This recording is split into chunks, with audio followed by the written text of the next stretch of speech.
Certain points, एक 4-5 points आहेत, ते पॉईंट्स प्रॅक्टिस करायचे रोज, एक 10 सेकंद प्रॅक्टिस करायचे.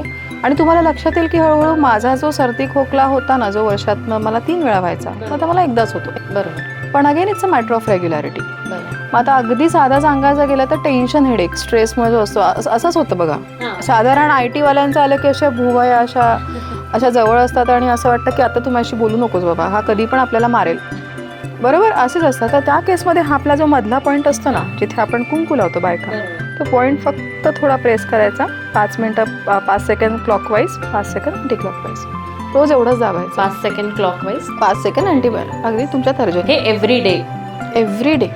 एव्हरी डे कसं करायचं ते मी तुम्हाला सांगेन, पण हे अगदी 5 सेकंड. नंतर ही जी वेब आहे आपली इंडेक्स फिंगर आणि थंब मधली जी वेब आहे, जिथे आपल्या इंडेक्स फिंगरची जी लाईन आहे ती संपते, दिस इज पेन किलर पॉईंट. याला आम्ही ब्रुफेन पॉईंट असं म्हणतो.